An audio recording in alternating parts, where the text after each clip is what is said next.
प्रिय विद्यार्थियों नमस्कार। पहल हिंदी की ऑनलाइन शिक्षण व्यवस्था में आप सबका हार्दिक अभिनंदन स्वागत। हिंदी व्याकरण के भाग 2 शब्द विचार में शब्दों के भेद का चौथा आधार विकार के आधार पर शब्द भेद, इसका विस्तृत अध्ययन करेंगे।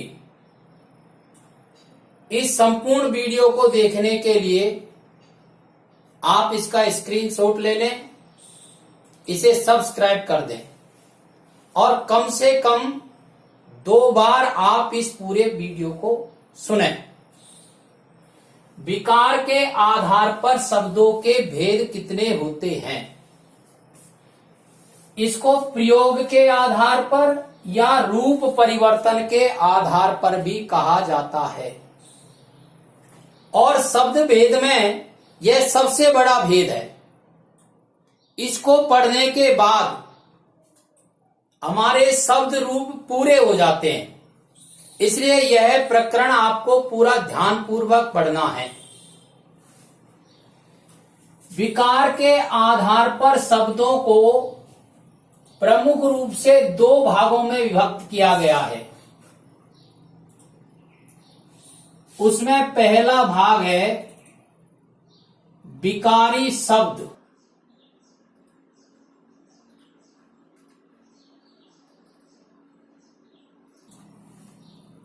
और दूसरा प्रकार है अविकारी शब्द।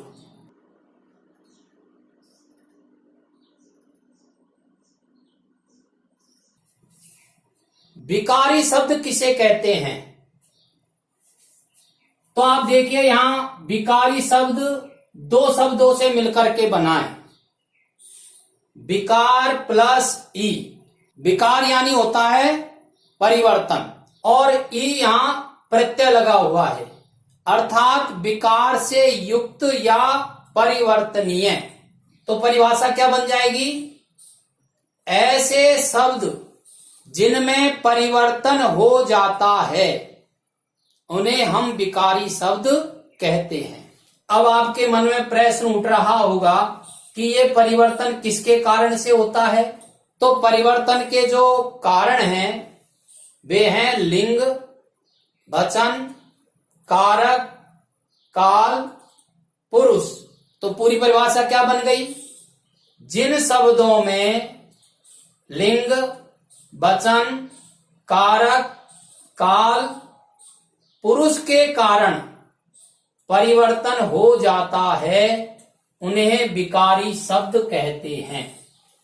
दूसरा है अविकारी शब्द। अविकारी शब्द 3 शब्दों से मिलकर के बन रहा है।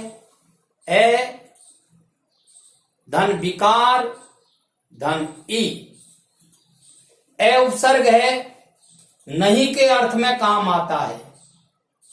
विकार यानी परिवर्तन, ई यानी युक्त, अर्थात वे शब्द जिनमें परिवर्तन नहीं होता है अविकारी शब्द कहलाते हैं। या ऐसे कह सकते हैं, जिन शब्दों में लिंग, वचन, कारक, काल, पुरुष के कारण कोई परिवर्तन नहीं होता है उन्हें अविकारी शब्द कहते हैं। इनको प्रयोग या रूप परिवर्तन के नाम से भी जानते हैं। प्रयोग यानी इन शब्दों का हिंदी व्याकरण में प्रयोग होता है, इसलिए प्रयोग के आधार पर शब्द भेद ऐसे कहते हैं। रूप परिवर्तन यानी इन शब्दों के रूप बदल जाते हैं, इसलिए रूप परिवर्तन के आधार पर शब्द भेद इस नाम से पढ़ते हैं। अब प्रश्न आता है कि विकारी शब्दों में विकार कैसे होता है, परिवर्तन कैसे होता है। तो एक उदाहरण से आप इसको समझ लीजिए। राम विद्यालय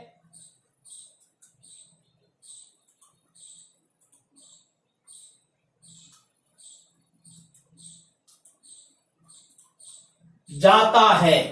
राम वाक्य का कर्ता है, पुल्लिंग है। विद्यालय कर्म है, जाता है क्रिया है, ये भी पुल्लिंग है। दूसरा वाक्य, सीता विद्यालय जाती है। दोनों वाक्य एक जैसे ही हैं। सीता वाक्य का कर्ता है, पुल्लिंग है, विद्यालय कर्म है, जाती है क्रिया है। एक नंबर वाले वाक्य में कर्ता पुरुष है, इसलिए क्रिया भी पुल्लिंग आई है, जाता है। और दूसरे वाले वाक्य में कर्ता स्त्रीलिंग है, इसलिए क्रिया भी स्त्रीलिंग आई है।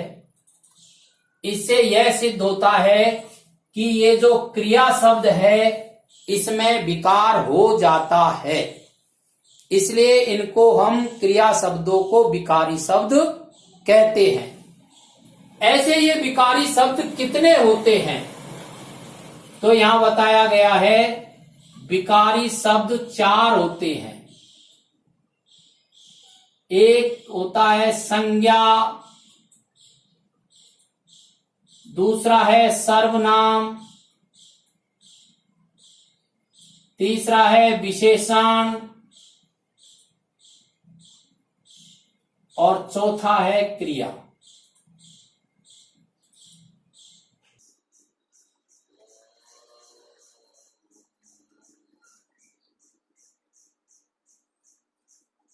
ऐसे विकारी शब्द 4 हैं। एक एक का विस्तृत अध्ययन हम आगे के वीडियो में करेंगे। अविकारी शब्द परिवर्तन नहीं होता है। एक उदाहरण से समझिए परिवर्तन कैसे नहीं होता है। राम धीरे धीरे चलता है। दूसरा उदाहरण, सीता धीरे धीरे चलती है। अभी हमने पहले वाले उदाहरण में देखा था कि लिंग बदल जाने के कारण से क्रिया का लिंग बदल गया। यहां पर भी कर्ता के लिंग बदले हैं, लेकिन धीरे धीरे जो शब्द काम आ रहा है इसके लिंग में कोई बदल नहीं हुई है। राम धीरे धीरे चलता है, कर्ता स्त्रीलिंग हो गया सीता, तो सीता धीरे धीरे चलती है ऐसे होना चाहिए था, लेकिन नहीं हुआ, अर्थात परिवर्तन नहीं हुआ। ये धीरे धीरे शब्द है, ये किस प्रकार का शब्द है, तो व्याकरण की भाषा में इसको क्रिया विशेषण कहते हैं।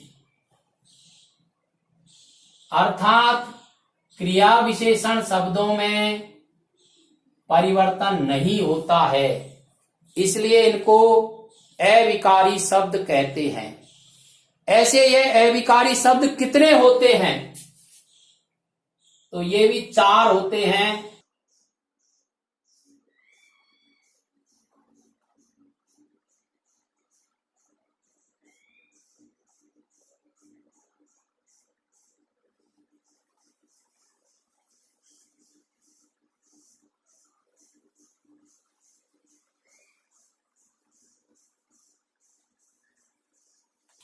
क्रिया विशेषण, समुच्चय बोधक, संबंध बोधक, विस्मयादि बोधक।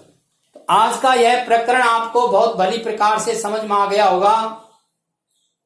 एक बार इनकी परिभाषाएं और इनके प्रकार और देख लेते हैं।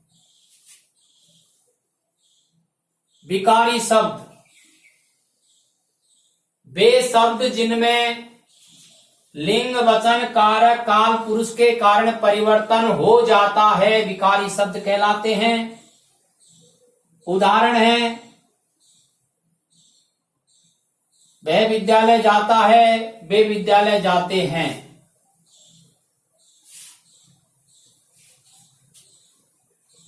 प्रकार संज्ञा, सर्वनाम, विशेषण, क्रिया। अविकारी शब्द किसे कहते हैं? जिन शब्दों में लिंग वचन कारक काल पुरुष के कारण परिवर्तन नहीं होता है, अविकारी शब्द कहलाते हैं। उदाहरण है, राम धीरे धीरे चलता है, सीता धीरे धीरे चलती है। प्रकार, क्रिया विशेषण, समुच्चय बोधक, संबंध बोधक, विस्मयादि बोधक, ये 4 प्रकार के होते हैं। इस प्रकार से आज के वीडियो में हमने प्रयोग, रूप परिवर्तन या विकार के आधार पर शब्द भेद पढ़े हैं। अब आप इसका स्क्रीनशॉट ले लीजिए, इसे अपनी गृह कार्य की कॉपी में उतारना है। कम से कम 2 बार इस वीडियो को आपको सुनना है। मुझे पूरा विश्वास है इसको सुनने के बाद आपके ये विकारी शब्द पूरी तरह से समझ में आ जाएंगे। अब ये जो 8 प्रकार के विकार के आधार पर शब्द भेद हैं, इनका हम एक एक करके विस्तृत अध्ययन करेंगे। आप अपनी पढ़ाई निरंतर जारी रखिए। धन्यवाद।